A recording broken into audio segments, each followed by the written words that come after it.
Hello friends, it's your boy Chris. Welcome to my kitchen once again. I had a request a while back for curry duck, or as my Guyanese brothers and sisters would say, duck curry. So I thought I'd do a little wicked curry duck for you guys today. And it just started bubbling away. Let me give you guys a little clear view of that. Kitchen smelling nice. Chris here at CaribbeanPod.com. Thanks for joining me in the kitchen. First of all, I'm always happy to have you guys with me right here cooking up a storm. Remember to give the video a thumbs up, leave me your questions and comments below, and do remember to subscribe to the channel. You're going to get all the latest videos as soon as they go live. Hey guys, it's always a pleasure to share a recipe that's close to your heart. Now, this recipe here is one that was passed on to me from a dear a relative of mine who's no longer with us. So here we go. I'm sharing her secrets with you guys for curry duck. Nice and seasoned up, nice and spicy, good with roti, with rice, with if bread is your thing, do your thing with bread. If you're looking for a lovely recipe for different types of roti, go to CaribbeanPod.com and search roti. Lovely stuff on there. So here we go, curry duck. Let's see if we can quickly run through the ingredients. It may seem like a lot of ingredients, but I assure you these ingredients are a must. It will be one of the most flavorful, spicy, exotic sort of curry duck you will ever have. Trust your boy on this one. Up front, a couple scallions, green onions. You may also call it spring onions, fresh out of my garden. So 2 spring onions, some fresh thyme, again out of my garden. I've got here 5 sprigs of thyme. I'm gonna need a chunk of this ginger. I'm thinking maybe about a tablespoon of freshly grated ginger. It will give it a lovely kick. It may seem a little bit strange for some of you who've done curry duck before, but trust me on the ginger thing.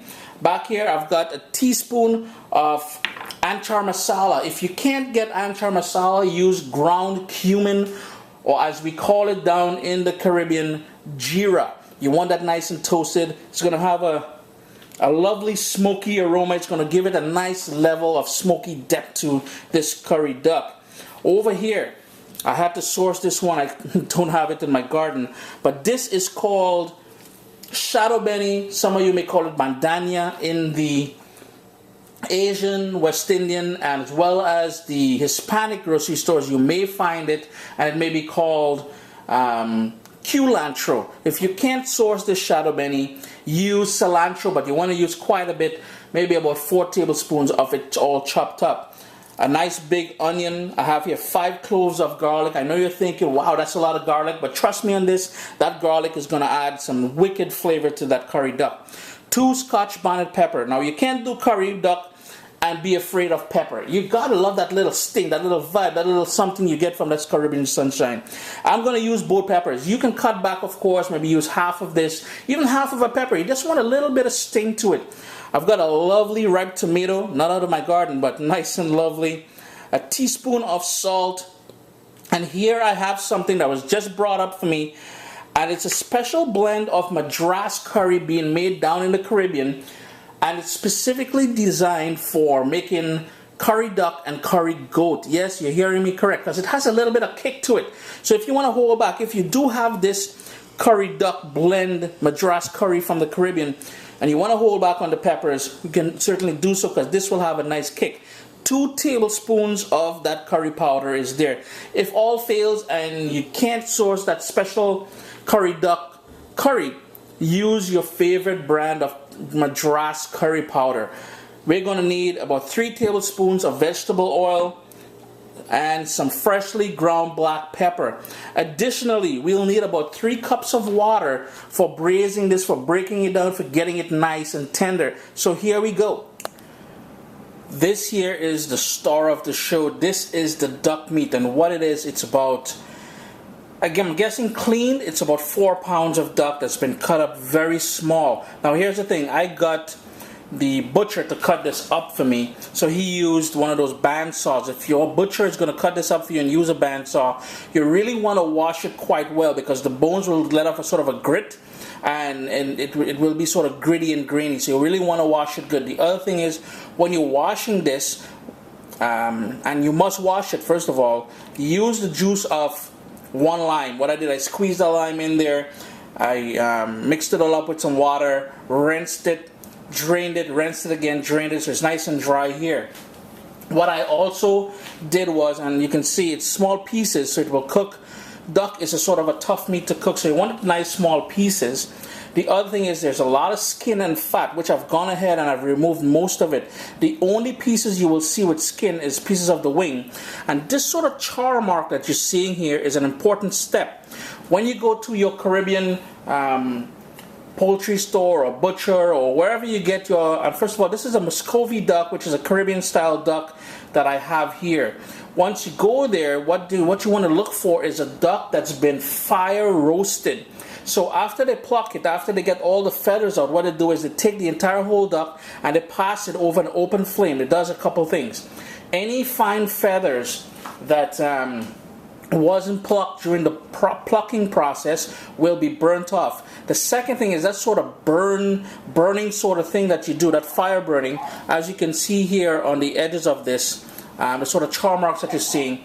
It will add a new dimension of flavor to it. So you want to get a Muscovy duck, you want to make sure it's fire roasted, you want to get them to cut it up for you, nice small pieces, remove most of the fat and skin as much as you can from it. On my chopping board here I have the cilantro, the 2 hot peppers, 2 Scotch bonnet peppers, the onion, the spring onion, as well as the fresh thyme. Now, if you want, you can certainly give this a rough chop, put it in a food processor, and make it into a sort of a paste.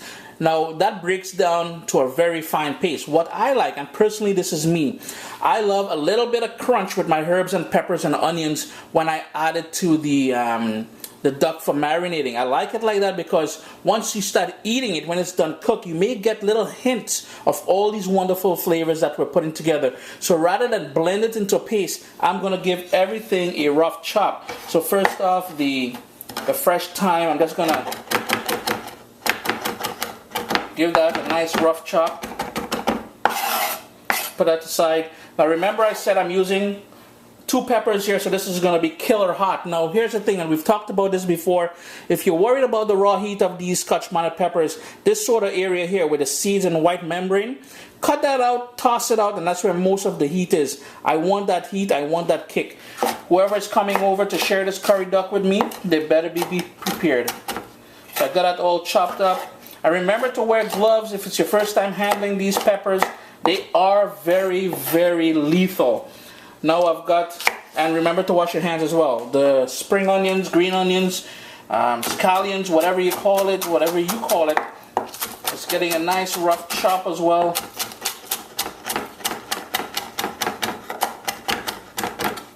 Just going to push everything over a bit. Same with that shadow Benny.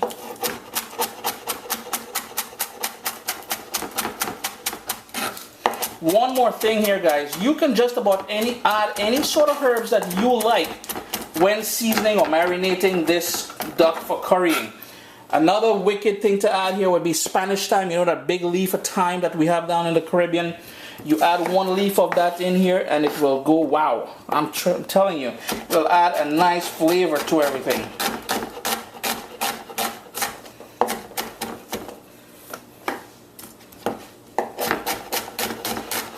So now that everything is all chopped up, it's time to marinate this. Actually, we've got the tomato. I'm just going to give that a rough chop as well, so everything is prepped and ready for us. Just a rough chop is cool.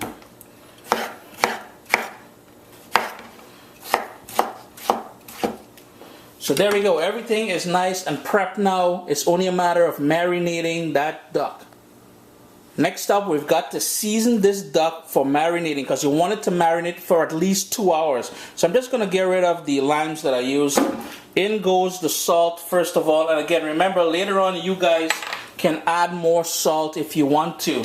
Then that lovely anchar masala is going to go all over it. The curry powder, I'm going to use 1/3 of that curry powder in the marinating process.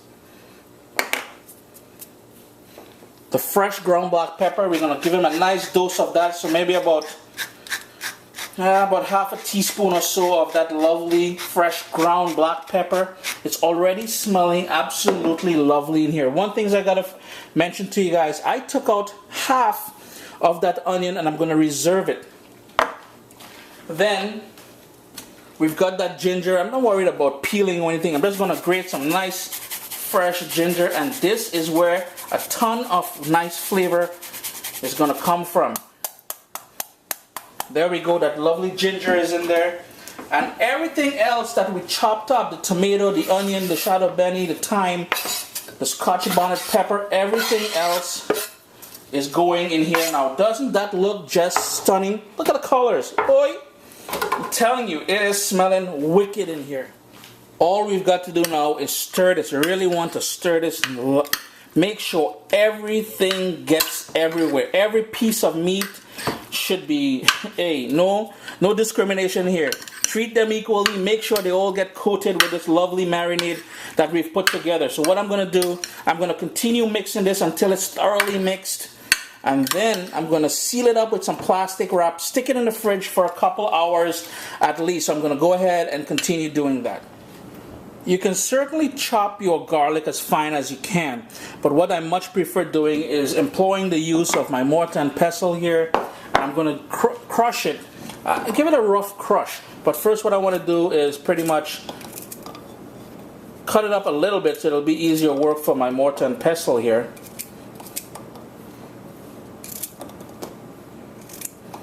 You can also add a little bit of salt in here if you want to make it a little bit easier. All I'm going to do is to pretty much, we just lost a piece of garlic there, so I'm just going to put my hand over it.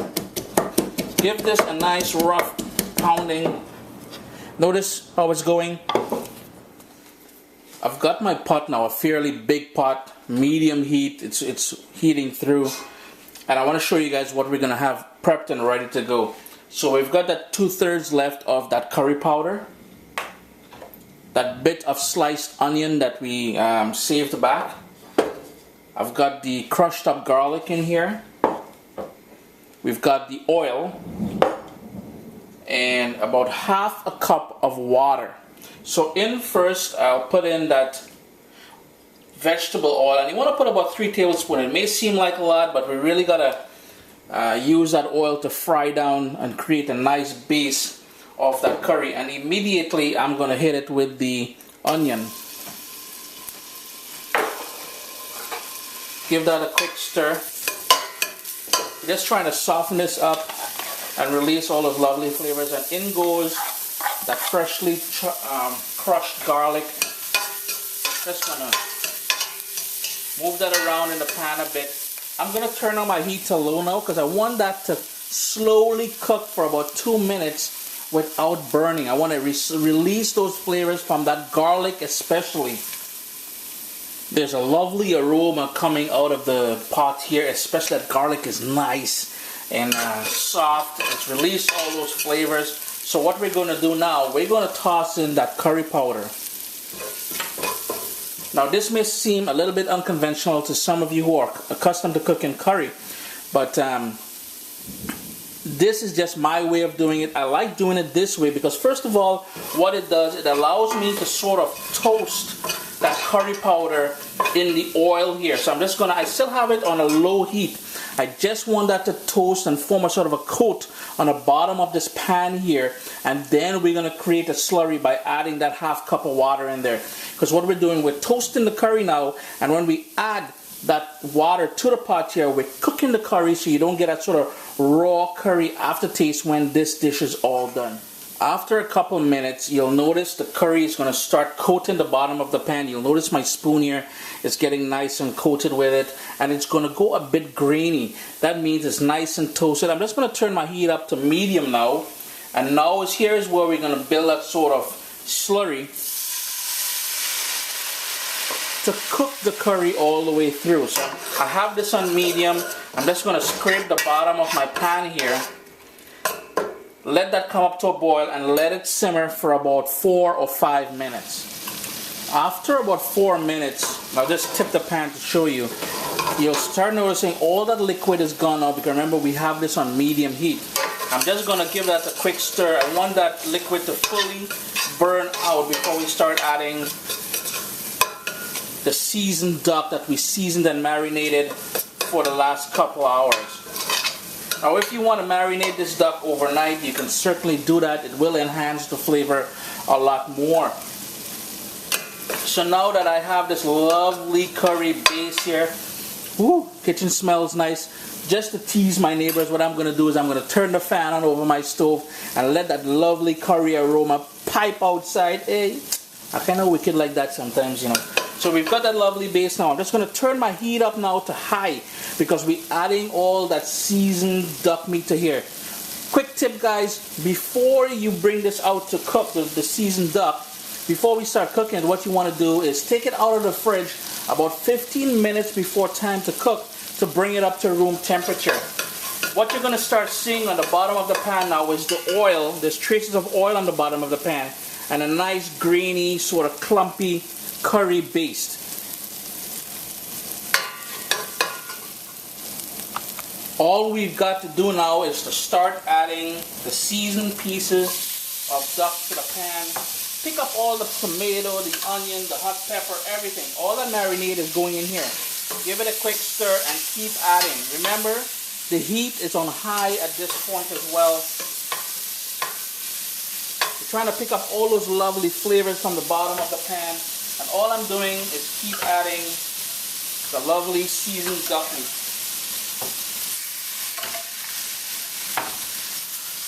Give it another quick stir. And it's important that you use a fairly big pan so you're not crowding it, like you're not overly crowding it.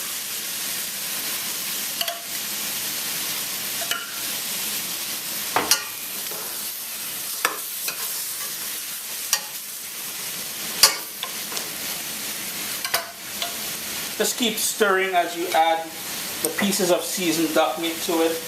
And I want to show you guys something. This here is the leftover, the remnants in the bowl.